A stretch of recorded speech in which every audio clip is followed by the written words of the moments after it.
Morning, everyone. It's the 18th of Feb. We are Signal Centre Talking Ball. I'm Joe Neighbour, joined by Ian Coleman and Steve O'Hare. Good morning, guys. Morning, chaps. Morning.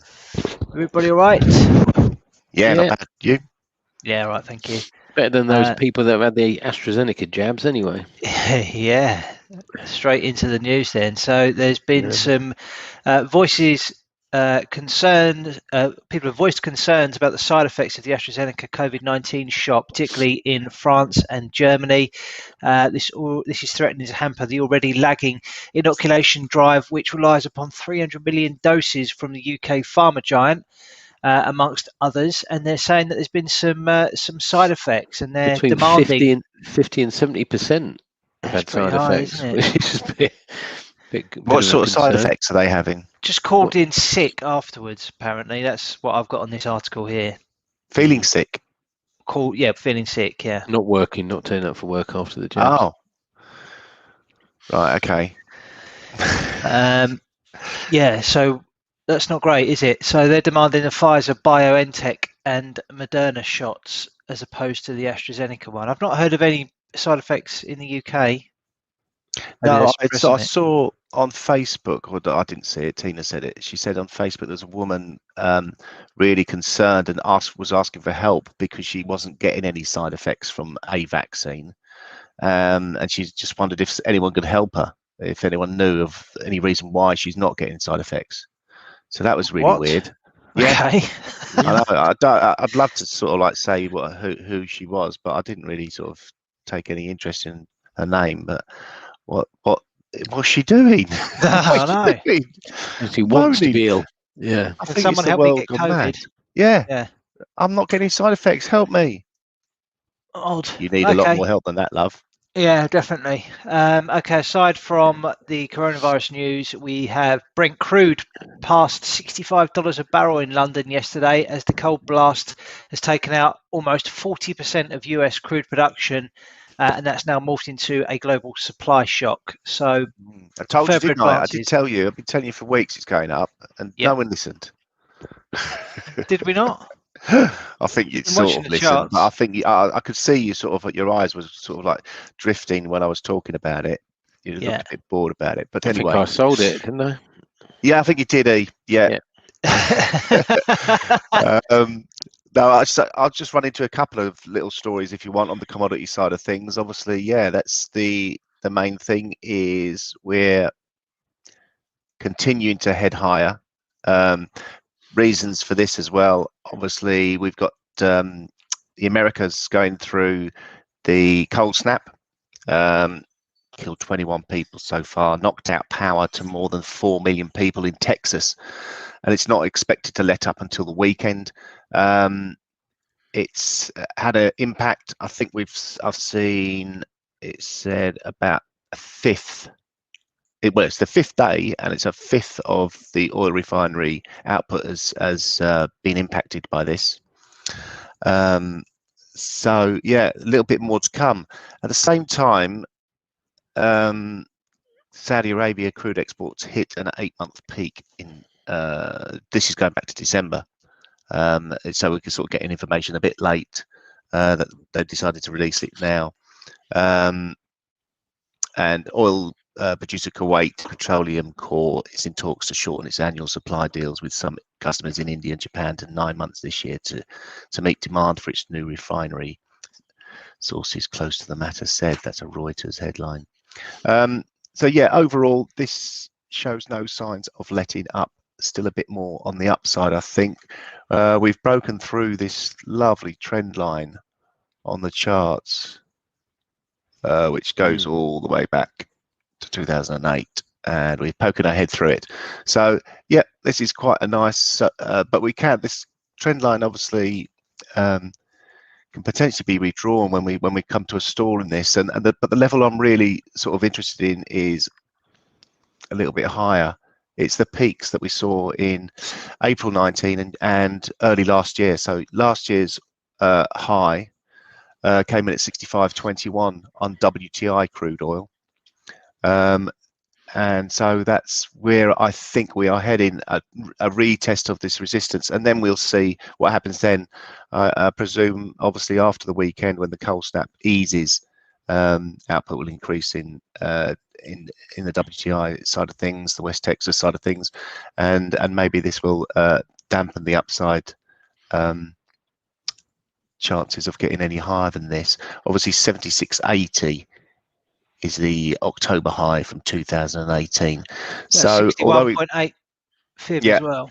That one, Blue one.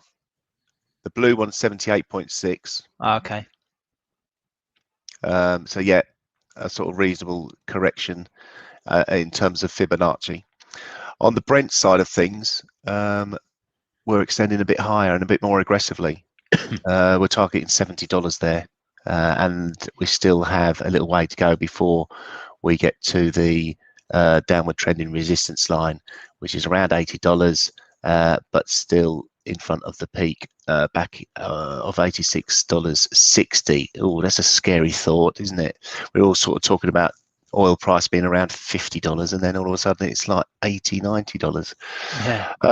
Yeah. So I suppose the cold snap, you know, we're feeling it here in the UK, not quite as bad as in America, obviously. So yeah, levels to watch there are really sort of on the upside.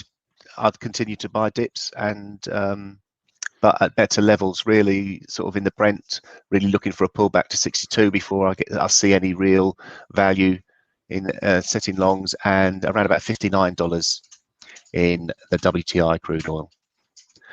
On the gold side of things, was under a little bit of pressure yesterday. Didn't quite get down to the 1765 level, which is the previous swing low, right back here in November. And we've seen a reaction higher from there, and it's pushing upwards towards retesting resistance around the 1794 level. Obviously, we'll have the 1800 psychological level, and above that, I really think the next level is around about 1813, 1815. So a little bit of a correction higher overnight. Still looking to sell rallies in gold, really. I can't see much changing there. The dollar index remains buoyant compared to recent weeks. Silver's sort of maintained its levels, and even if we go back to what we on here, the hourly chart, let's get a bit of a longer term chart than that. The 4-hour chart, we've just really been sort of sideways since early Feb, and it's not really having the same impact as the gold is. So that this remains supported. Silver, copper, hello, caller copper. No, Loving holding it. that back. Absolutely loving it. Let's get a longer term chart on that and see how the double bottom really has played out in that. Pretty nice. Since breaking that 332 level, we just haven't looked back at all. So thinking about that, thinking about what's the potential, a measured move target. Let's say a minimum. Well, measured move target's up at 470. I think we mentioned that before, and just nothing holding it back. Caller copper. Wow. Yeah, that's it. Lovely. Cool. Thank you. Ian, what are you seeing on the FX markets? Start off with the dollar index as always. I don't think we can ignore this the daily chart. So we've got a bullish outside candle there. We are seeing a mild reversal in morning trade, but I think that will probably be bought into. Still looking at this as a big picture. So trying to complete this BC leg. As it completed, I don't know, but the prime level to get short is around about 91.40 if you're going to play that leg to the downside. Otherwise, we'll be looking at buying this dip, but it's been dominated by stock indices at the moment. We did have a decent move up to the to the upside yesterday with risk off, and we're starting to move lower, and I think you can just expect a lot of choppy price action. So really selling into rallies or buying into dips, and at the moment being in pretty much no man's land. And it's the same really for euro dollar.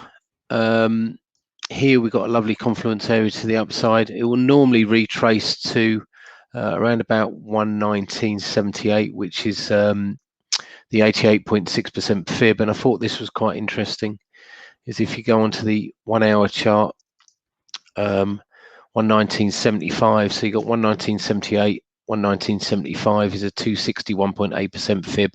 So moving lower is this, if it breaks this level here, that negates this Elliott wave.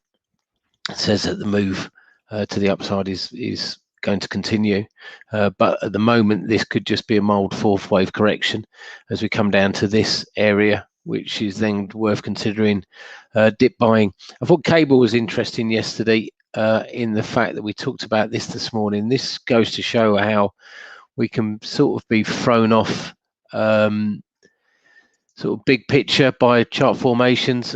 And we've got a nice move to the downside. That is an evening doji star pattern. You wouldn't expect it to be broken, especially pretty close to sort of a confluence area here. So you would have thought that that was the completion of a fifth wave. So, but we've got 261.8%. That's at 139.89. And what I look for a lot of the time is confluence areas. So you want more than one thing to line up. And if we go here, 139.84 is a 127.2% extension of this move, and you can see this move to the downside. It wasn't really impulsive. You've got quite decent sort of moves back, so it did look a bit corrective, even though it sort of formed that pattern on the daily chart. So if this is going to play out, it will normally get up to the 78.6% fib, which is pretty close to at the moment, then move to the downside, wrong foot a few people, then move up to this prime short entry. So at the moment getting quite a decent move higher. Dollar Swiss, again, it's a mirror image of the dollar index at the moment. So the prime long entry is here, prime short entry is there. At the moment we're in no man's land. I think this is quite interesting, 90.24. If we go onto this chart, which again is virtually a mirror image of euro dollar, -1 correlated.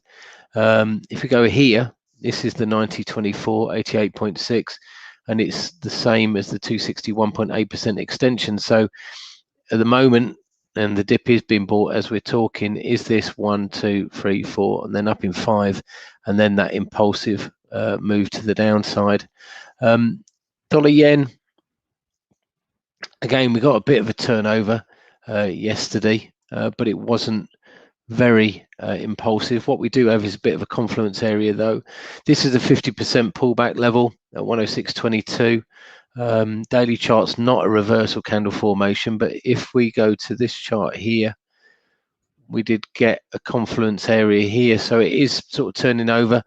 I think at the moment it's a bit too late to join that trend, but if we got up to this area, which is 106.44, 106.62, that would be worth considering shorting again for dollar yen. Dollar CAD, dollar CAD. And again, sort of big picture analysis. If you want to play a long dollar opportunity this morning, I think then buying anywhere close to this at 126.19, but it's all about oil, isn't it, really? Then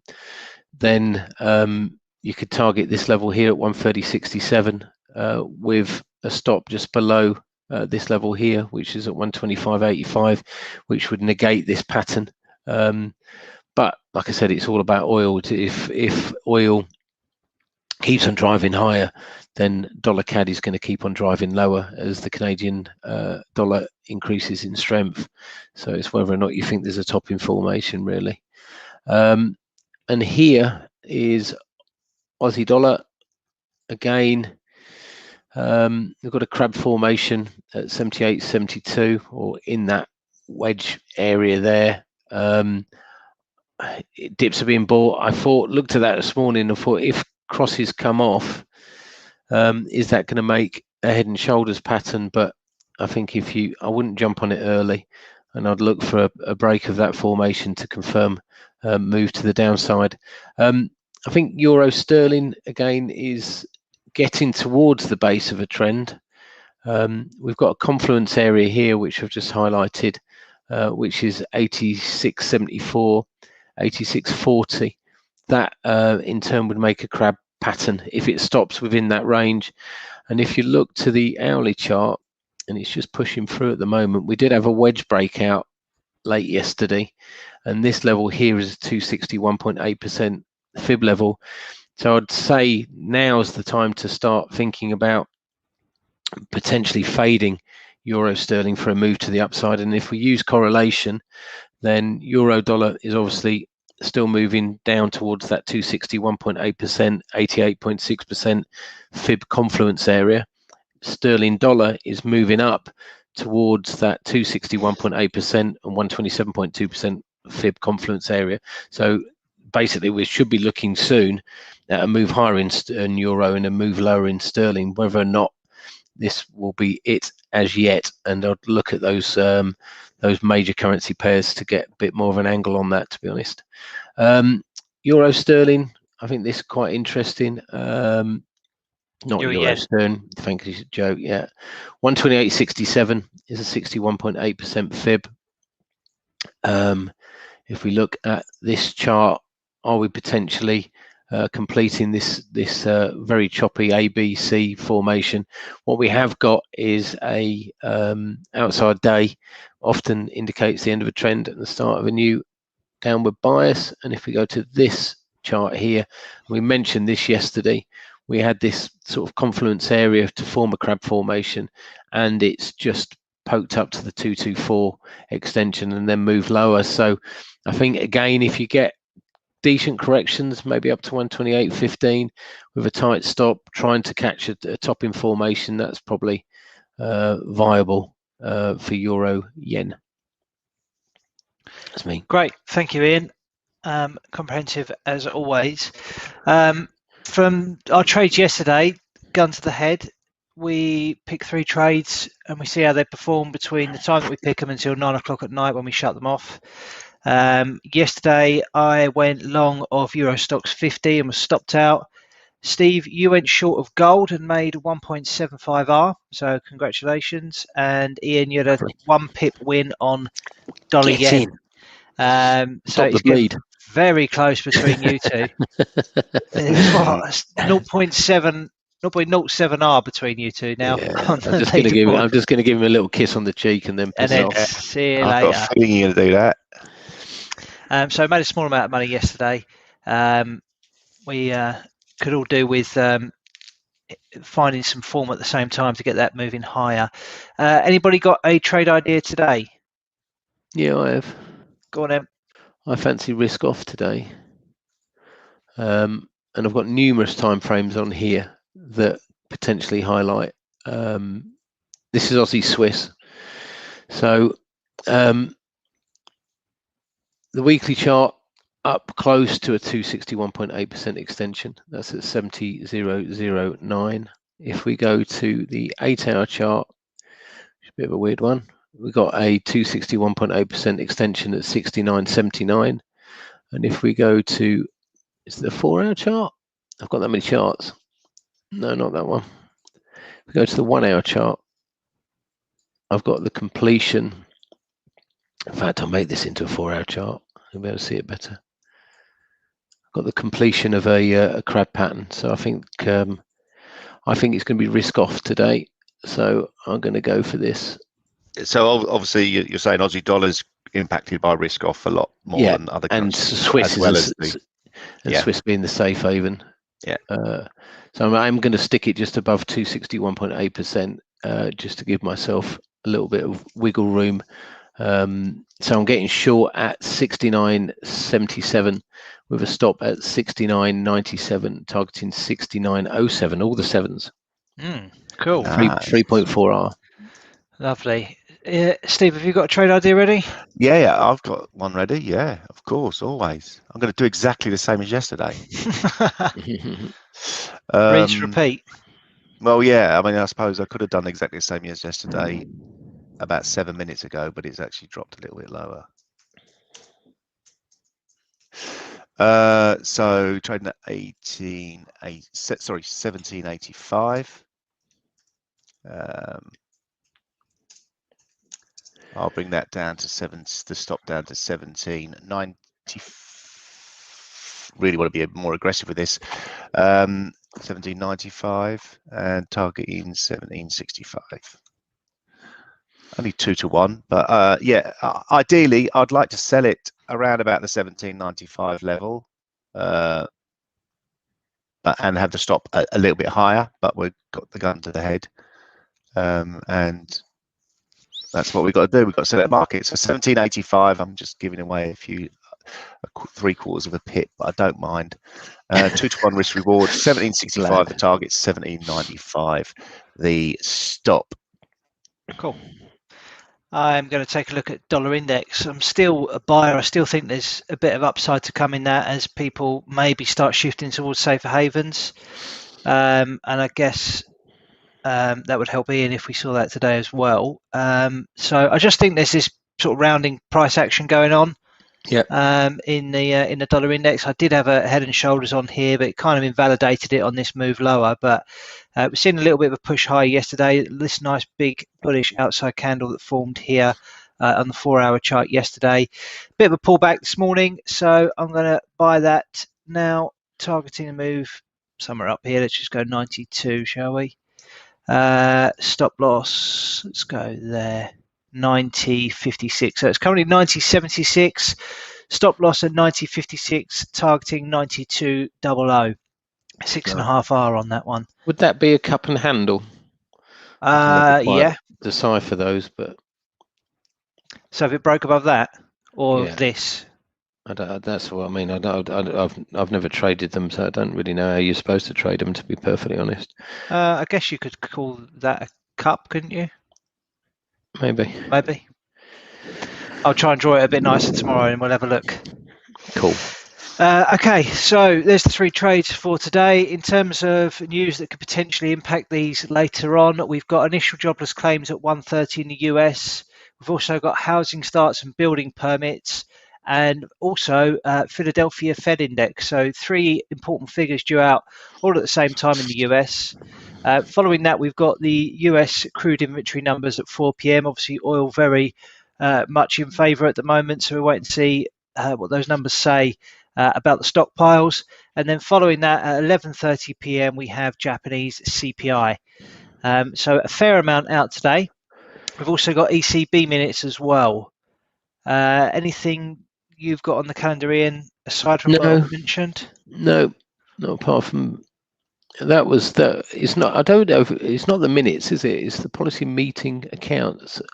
Because I remember getting pretty giddy about that last month, and it was a bit of a non-starter. But they do give it a 3. Okay. A red flag. So any Fed speakers? I see there's one at 1 o'clock there. Brainard. B of A Saunders at 11 o'clock. So look. ECB. Schnabel. 4:15. Schnubeldoodle. And apart from that, that's it really. Okay. And Aussie retail sales overnight. Lovely. All right, guys. Well, good luck with your trades, and good luck to everybody else that's watching. And we will be back tomorrow morning. Indeedy. Cheers. Have a good one. Bye. Okay.